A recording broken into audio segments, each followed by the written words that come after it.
Salut tout le monde, suite des portraits en vue de la draft NBA 2023, portrait des candidats évidemment, des joueurs qui sont candidats puisqu'on a la liste définitive et que on vous donne l'essentiel en 20 minutes sur les joueurs principaux, ceux qui pourraient faire une belle carrière pour vous donner un peu les clés pour comprendre leur jeu. Ce podcast est dédié à Keyonte George. On va s'intéresser donc à Keyonte George, né le 8 novembre 2003. Il a donc déjà 19 ans et il aura 19 ans le soir de la draft, 1m93, 84 kg arrière de l'équipe de Baylor, les Bears, cette année. Il est vu 12e sur notre big board à l'heure à laquelle on enregistre ce 14 juin, 11e chez The Ringer et un peu plus bas chez ESPN et The Athletic, 17e et 18e. Pour en parler, Hugues Thomas. Salut les gars. Bonjour, bonsoir à toutes et à tous. Également, bonjour à tous. Et donc Hugues qui va nous faire l'historique de Keyonte George, d'où vient-il, est-ce qu'il a des signes particuliers au niveau de la coiffure, est-ce qu'il a des passions, et puis surtout l'environnement familial. Hugues. Écoute, pour une fois, capillairement, c'est à peu près OK. Pour notre ami Keontae Darnell George, qui du coup lui a grandi dans le Texas, donc il y est revenu pour son université. C'était une des stars lycéennes. Il a fait 3 ans dans le Texas et puis il est parti comme beaucoup d'entre eux faire une année à IMG Academy, hein, qui est un des plus gros programmes de high school en Floride. Donc il est passé de la country aux jolies plages floridiennes. Et puis du coup, pendant tout son programme lycéen, il a été très convoité, hein, très tôt, dès ses 2 premières années par des high majors. Donc il y a eu Texas, Texas Tech, Kansas, Kentucky, Florida et j'en passe et j'en passe. Et finalement, il a choisi Baylor pour mon plus grand plaisir, hein. Pour ceux qui ne le savent pas, c'est une équipe qui m'est chère et que j'aime beaucoup. Avant ça, alors si vous entendez les plans de Muffy en arrière-plan, je suis un peu désolé. C'est le travail de Daron. Avant ça, effectivement, il a participé au McDonald's All-American et au Nike Hoop Summit, etc. Et puis surtout, il a gagné, lui aussi, comme Grady Dick dont on a parlé ou on parlera dans un podcast en fonction de comment ils sortiront, le FIBA 3 contre 3 des moins de 18, où il est MVP pour le coup, lui, de ce championnat-là. Voilà, pour notre ami Keyontae Darnell George, et je vais passer la parole, je pense, à Thomas, qui est complètement fan. Ah, juste petite parenthèse, il était top 6 ESPN, c'est un joueur très très Hmm. attendu dans 5 étoiles, donc 6e ESPN, 9e pour 246 Sports, etc. Donc un joueur qui vraiment était très attendu en amont de cette saison 2022-2023 NCAA. Voilà, je précise quand tu dis sixième, c'est le ranking des recrues qui est fait par rapport à l'high school. Donc le ranking des recrues et pas forcément par rapport à la draft. C'est-à-dire qu'il les classe en termes de valeur un peu absolue en sortant du high school et ensuite ça se modifie un petit peu dans la perspective de la NBA. Malgré tout, c'est vrai qu'il était sans doute vu plus haut dans les boards en début d'année qu'aujourd'hui. Il a un petit peu glissé. Quel était son rôle cette année du côté de Baylor, Thomas? Alors cette année à Baylor, il arrive dans une équipe encore compétitive. Il joue dans une three-guard line-up avec L.J. Cryer et Adam Flagler. Donc un trio vraiment offensif de shotmakers. Les 3 joueurs mettaient plus de 15 points. Donc c'était vraiment le gros de l'attaque de Baylor. 3 scoreurs qui se partageaient un peu les munitions. Là-dedans, Keyonte George, il pouvait avoir donc des munitions balle en main. Il joue également pas mal off-ball, notamment à 3 points. Il a pris un énorme volume de shoot à 3 points, 14 3 points pris par 100 possessions, c'est vraiment énorme. Qu'il a réussi à 34%, pas une réussite incroyable, mais une très très grande diversité de tirs, pardon, à souligner, on en reparlera plus tard. Défensivement, vu que on était dans une équipe donc, qui joue avec 3 guards, et qu'il est assez costaud physiquement, il a pu tenir principalement un peu d'ailier, vu que les 2 joueurs avec qui il partageait le backcourt sont des guards qui font un peu moins d'1m90, ils sont un peu moins tankés physiquement. Donc voilà, ça se partageait un peu les tâches défensives, hein, pour essayer de faire le travail. Offensivement, ça tirait énormément à 3 points, c'est plus de 50% de ses tirs. 60% des 3 points étaient suivis, précédés pardon, d'une passe décisive, mais il y a quand même pas mal de créations personnelles. Donc voilà, ça scorait, ça faisait un peu de passe D, quand même 20% d'assists. Donc c'est un chiffre vraiment intéressant, surtout par rapport à ce qu'il faisait en high school. En high school, pour parler un peu de son contexte high school, donc comme l'a dit Hugues, c'était un très très gros joueur à AMG. On était un genre beaucoup moins passeur. Il a su beaucoup progresser là-dessus. On était sur le 5e passeur de son équipe en termes de volume, alors qu'il était la principale menace offensive et le joueur qui avait le plus la balle. Donc il y a une vraie évolution là-dessus. Donc c'est toujours intéressant à souligner. Donc cette année, contexte pour conclure, 3 points à gogo, une diversité intéressante. Un peu de shoot à l'intérieur, il a eu quelques difficultés défensivement, ça se partageait les tâches défensives entre 3 guards un peu undersize. Merci Thomas. Hugues, qu'est-ce qu'on achète chez Keontae George quand on le projette en NBA, quand on va le drafter? Toi, tu l'as 12e sur ton big board, donc loterie pick. Ouais, c'est un joueur qu'on va prendre pour sa capacité à créer son propre tir. C'est un joueur normalement qu'on devrait, de prendre pour être un scoreur on ball. Alors pas forcément première option, mais pour avoir peut-être une deuxième, troisième option offensive balle en main. Un joueur qui va apporter vite du spacing et puis, on va le drafter parce qu'on a pu voir sur 2 contextes différents une évolution assez forte. Donc un mec qui sait adapter son jeu en fonction de ce qu'on lui demande de faire. Énorme scoreur en high school où, il répond présent, et dans une équipe de Baylor, on a découvert un Keyonte George très appliqué défensivement. Juste pour revenir sur Baylor, faut comprendre que leur meilleur défenseur, s'était fait les ligaments croisés, donc était pas là, Mmh. et sur les postes d'ailier, ils ont recruté un transfert donc de West Virginia, Jalen Bridges, qui, a un peu déçu par rapport à ce que Jeremy Soran faisait l'an dernier, donc c'était pas évident, et lui, il a vraiment step up sur plusieurs secteurs. Donc on va acheter d'abord le shot making en première position. Thomas, il l'a dit, un gros volume de tir à 3 points avec beaucoup de pull-up, et puis on va acheter un corps aussi qui, sans être un athlète énorme, dans tout ce qui est dimension explosivité ou verticalité, un joueur qui est déjà bien puissant, bien tanké, et qui va pouvoir, réussir à amener de l'impact et gagner des joutes, dans les premières années rapidement. Thomas, est-ce que tu as d'autres qualités que Hugues n'a pas mentionnées et que tu aimerais ajouter au tableau de positif de Keontae George? Personnellement, je suis un peu moins chaud sur son scoring au global par rapport à ce que j'attendais en high school. Il m'a pas mal déçu, notamment à 2 points.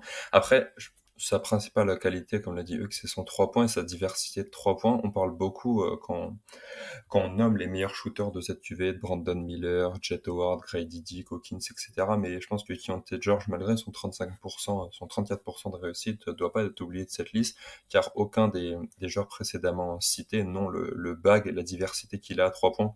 Il est capable de scorer en catch and shoot, après mouvement, il peut se relocaliser des 2 côtés pour recevoir la balle main droite, main gauche. Il a une très grosse range de tir, il peut jouer de l'isolation, donc c'est vraiment un très très gros shooter à 3 points, très complet, très polyvalent. Donc ça c'est très intéressant. Ce que j'ai beaucoup aimé cette année, c'est que comme l'a dit Hugues en high school, c'était un scoreur défensivement. Il y avait quelques flashs quand il aimait bien jouer Derrick, notamment les 3 fois ils sont affrontés. Il aimait bien montrer que c'était un peu lui le mal dominant, mais il y avait beaucoup moins de défense quand même. Il y avait beaucoup moins de playmaking. Et cette année, même s'il a un peu déçu au niveau de son scoring, notamment intérieur, il a pu montrer, il a pu step up en défense, il a pu step up au playmaking vraiment. Donc ces 2 axes de progression ont été très intéressants, ce qui l'aide, après une saison à seulement 38% au tir, à garder un stock de draft intéressant, car il avait su se montrer beaucoup plus polyvalent que l'on l'attendait en fait. Donc c'est ça qui est très intéressant dans sa saison à mes yeux. Mmh. Ne pas forcément se fier aux stats. Si on regarde la comparaison la plus adéquate en termes de stats avancées, sur les dernières années, c'est Anthony Edwards qui sort. À l'énorme différence près qu'Anthony Edwards était une machine près du cercle, hein. Il shootait quasiment à 70 au cercle, alors qu'il jouait dans une équipe de mecs qui savaient pas shooter, quoi. Mais sinon sur le profil statistique, on va dire, c'est à peu près similaire. Moi, j'avais une autre comparaison et c'est pour ça que je l'ai un peu plus bas, en fait, parce qu'il est pas si grand que ça. Il est pas aussi grand, aussi costaud qu'Anthony Edwards. C'est Cole Anthony. Et est-ce que vous pouvez me dire ce qu'il a de plus que Cole Anthony? Qui est, tu aussi un gros joueur au lycée, qui lui aussi a un peu déçu, dans sa première année, enfin dans son année à l'université, qui lui aussi est un tough shot maker, qui sait faire quelques passes, qui est plutôt adroit au tir théoriquement, et qui a, un peu de mal quand même à s'imposer en NBA même s'il fait carrière. Mais Colon, bon, déjà défensivement, Keyonte George a montré un placement et une, comment dire, une intelligence enfin de jeu dans ses rotations que Cole Anthony n'a jamais pu montrer. Keyonte Mmh. George a pris énormément de passages en force, a sacrifié son corps. Baylor est une exigence défensive quand même de très haut niveau, même s'ils ont un peu sous-performé ces 2 dernières années. Donc là-dessus, comment dire, vraie bonne capacité et Keyonte George, je pense, a, comment dire, les capacités à marquer sur du N1. Alors il va que 15 de ses tirs sont pris près du panier, mais il a un full rate à 50, enfin à 37, ce qui est énorme. C'est-à-dire que c'est un joueur qui va pas souvent au cercle, mais qui sait vraiment créer du contact et faire tomber des fautes. Donc j'ai un peu plus confiance là-dessus et pour moi, il a vraiment sous-performé dans ses tirs. Quand on regarde les shot charts, il y a que du bleu partout et c'est pas positif, quoi. Plus c'est rouge dans les shot charts, souvent, genre CBP Analytics, qui est l'outil que j'utilise, Mmh. mieux c'est. Et là, quand tu regardes notre ami Keyonte George, voilà, c'est très faible, notamment sur le mi-distance, où il a vraiment été en grande galère. Mais je pense que voilà, il a fait une année sans. Je dis pas que ça va être un All-Star en NBA, mais que ça devrait être mieux que ce qu'il a pu proposer cette année. Est-ce que, ce que tu vois de lui psychologiquement peut te rendre optimiste justement par rapport à cet avenir, et à sa progression? Il a une mentalité de pyromane, alors on en parle souvent des mecs qui prennent feu, mais très grosse confiance en lui. Quand il prend des tirs de très loin, puis quand il en prend un, il a tendance à en vouloir en prendre un deuxième, un troisième. C'est un joueur qui a vraiment pu faire basculer des fins de match. Après, c'est aussi un joueur qui, lorsqu'il est en difficulté, peut se frustrer. Donc, des up and down. C'est pour ça qu'au départ, je vais espérer des premières années en sortie de banc, en tout cas une première année en sortie de banc, avec un meilleur porteur de balle à côté de lui, ce qu'il a pas forcément eu à Baylor. On avait beaucoup de shooters, mais on n'avait pas de Mmh. vrai général. J'aimerais bien qu'il retourne dans une équipe où il y ait, un joueur référencé. Ça tombe bien parce que dans le top 15, toutes les équipes ont un fort porteur de balle déjà et qu'on puisse le développer, tranquillement là-dessus. Au pire, ça sera un bon 6e homme, 7e homme en sortie de banc et c'est déjà pas si mal.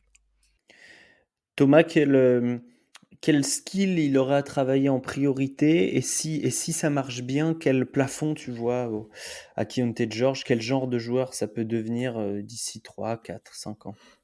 Son plus gros défi pour moi, c'est de scorer efficacement à 2 points. C'est là où il m'a vraiment déçu, cette saison. C'est pas un joueur très, très athlétique premièrement, surtout explosif au cercle. Il a dunké que 3 fois cette saison, donc c'est vraiment assez peu et quand on voit sur la répartition des tirs, on voit que 15 de tirs, au cercle, on voit quasiment 25-30 de mid-range. Mais c'est un peu des stats en trompe-l'œil, car dans les mid-range, ça compte, les runners, les flotteurs et cetera. En fait, la plupart de ces mid-range sont des drives qui n'ont pas abouti et qui ont fini dans un flotteur, dans un runner un peu casse-croûte. Donc c'est un joueur qui prend vraiment peu de mid-range, contrairement à ce qui est marqué dans les stats, c'est souvent des mid-range forcés car il n'arrive pas à drive en fait. C'est un joueur qui a manqué de créer la séparation sur drive. Il était moins explosif qu'en high school également. Faut dire que Scott Drew, qui était là au combine, donc Scott Drew, coach de Baylor, était là au combine. Il a dit qu'il avait perdu 10 kilos entre la fin de ses années high school et au moment du combine. Donc Et c'est comment ça vraiment se fait? très, très important et à souligner. C'est un peu un corps, c'est pas un corps très, très tanké. C'est un corps un peu gras, Il tout était un peu simplement. chubby? OK. Ouais, voilà, c'est ça. Il y avait un peu de Kylo Ren en lui, quoi, clairement. Et apparemment, donc selon Scott Drew, il aurait perdu 10 kilos, en gros, en une grosse année, quoi. Donc c'est à souligner. Peut-être on pourrait le retrouver un Keontae George plus explosif. Il faut aussi dire que c'est sur ses pourcentages qui n'étaient déjà pas très bons. Il a fini l'année blessé et donc il met 9 de ses 40 derniers tirs en Mmh. revenant de blessure, en forçant un peu pour essayer de jouer la marche Madness. On voyait qu'il était clairement pas en forme. Donc moi, je vais attendre de lui de mieux créer de la séparation pour finir au cercle. Comme l'a dit Hugues, il a une capacité incroyable à mettre des end-one. Personnellement, depuis que je le suis en high school, j'ai rarement vu mettre un joueur mettre autant de tirs indécents. Il a un super toucher. Il est capable de mettre des tirs qui sont vraiment dénués de sens. En fait, on se dit comment il peut marquer. Il va envoyer un runner à 3 points complètement fou. Donc, c'est vraiment un joueur qui a un sens du panier, même s'il a été mis en difficulté cette année pour faire 2 points. Je vais attendre de lui de mieux créer de la séparation, de se créer plus de mi-distance également, vu qu'il est capable de créer son tir à 3 points. Je vais l'attendre, vu qu'il n'est pas assez souverain au cercle, de plus créer de mi-distance, après du pick également. Il a ce pull-up, il a ce toucher, il doit être capable. Il a un dribble assez solide également. Il s'est dribblé des 2 mains. Je le trouve assez propre là-dedans, même s'il a encore des petits défauts. Donc je trouve que c'est vraiment intéressant, il peut continuer de progresser offensivement. Comme l'a dit Hugues, je pense que c'est plus un joueur qui doit sortir du banc pour l'instant au vu de ses qualités. Et personnellement, comme l'a dit, moi j'aime bien son mindset, je trouve que c'est un joueur qui joue avec son cœur, pardon, c'est un joueur qui a toujours joué avec son cœur, qui met beaucoup d'intensité dans ce qu'il fait, et on sent qu'il est, qu'il est amoureux de ce qu'il fait et qu'il a vraiment envie de performer. Ça a montré également, genre vraiment, qui a pu mettre des gros buckets, que ce soit en high school ou cette saison par moment. Donc, moi, j'aime beaucoup l'intensité et l'amour avec lequel il pratique le basket, et je trouve qu'il a vraiment les skills pour contourner ces quelques limites athlétiques qui peuvent l'empêcher d'être assez souverain au cercle, en développant un meilleur flotteur, en continuant de progresser sur sa capacité à finir au cercle. Donc, je l'ai dit, il a un excellent body control, il est capable de finir au contact, donc il a les moyens de pallier ces quelques carences athlétiques pour moi. Donc c'est un joueur que j'estime vraiment. Hugues, quel plafond pour notre ami Keontae George? Dans le meilleur des scénarios, t'as un bon deuxième porteur de balle qui va jouer avec un ailier fort, qui va pouvoir créer son propre tir, débloquer des situations compliquées. Tyrese Maxey. En moins rapide. Oui, mais je veux dire dans le rôle. Ouais, dans ce rôle-là, Jamal Murray, tu vois. Hmm. Alors Jamal Murray qui était un excellent athlète verticalement, Jamal Ouais, Murray ouais. qui est un monstre vertical, mais ce genre de profil-là, ouais. Fred VanVleet dans le développement, dans le côté un peu, enfin, alors il est un peu plus grand que Fred VanVleet, mais petit, tanké, qui envoie beaucoup de tirs extérieurs. Ancré, ouais. Donc voilà, c'est ça qu'on va viser, toujours développer de la passe. C'est un joueur, on l'a pas très bien dit, hein, mais dans son dribble, s'il est pas très explosif, il maîtrise au niveau des genre les 2 mains, il est capable de Hmm. changer de direction, de changer de vitesse aussi. Et puis, moi je les aime bien, les petits puissants. Tu vois? Ceux qui basent pas tout sur leur vitesse, mais qui basent un peu plus sur leur corps, sachant que, comme Thomas l'a dit, son corps il a évolué, donc voilà, faut tomber encore une fois dans un beau contexte, mais au pire, au niveau du plancher, tu auras voilà, un joueur de rotation de banc, et au mieux, tu auras peut-être un titulaire correct dans une équipe playoffable. Et toi, à quel scénario tu crois, du coup, pour terminer là-dessus? Je crois plus dans le joueur qui va faire de la sortie de banc à la fin, Ok. qui va être un relais 6e homme, 7e homme d'une équipe un peu compétitive. Voilà, qui va, quand la star elle va sortir, ou quand le bon meneur va sortir, on va lui demander de rentrer, de mettre des tirs, d'organiser un petit peu sur du pick and roll, mais je crois pas dans le potentiel All-Star que certains avaient vu au niveau lycéen. Thomas, toi, tu crois en quelle issue? Est-ce que tu y crois fort, pas fort? Tu as déjà un petit peu répondu, mais en résumé court. En résumé court, je crois plus vraiment au potentiel All-Star comme je pouvais l'espérer en sortie d'high school. Je le trouve quand même vraiment limité pour créer cette séparation à 2 points, mais je trouve que la comparaison Fred VanVleet en plafond est pas déconnante. Je pense que c'est même un meilleur shot maker, et je trouve qu'il a un instinct du panier vraiment Hmm. sérieux, et ses vrais gros progrès au playmaking et même en défense cette saison me laisse croire qu'il va pouvoir continuer de développer et de compléter son jeu. Je trouve qu'il a des skills, je trouve qu'il a le caractère, il a un corps solide, même s'il manque un peu de qualité athlétique, notamment verticale par moment. Je pense que ça peut être je pense vraiment que c'est au moins un vrai bon joueur de rotation en sortie de banc, et je pense qu'il va pouvoir avoir les capacités pour être ce Hmm. shotmaker titulaire en NBA, qui sait faire, mine de rien, pas mal de choses, et qui peut être vraiment bien joué à côté d'un fort ball handler dominant, qui peut être un peu son soutien. Il peut jouer 1, il peut jouer 2, il sait défendre, il sait passer, il sait dribbler, il sait mettre des tirs, il a un bon caractère, donc ouais, moi j'aime bien, ouais.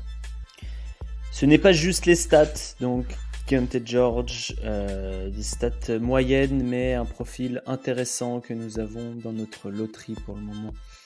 à envergure, et c'était donc l'essentiel sur lui. Merci Thomas, merci Hugues. Tous les portraits à retrouver sur notre chaîne YouTube, sur notre site envergure.co et sur toutes les applis d'écoute possibles et imaginables, toutes les plateformes plutôt. Ciao.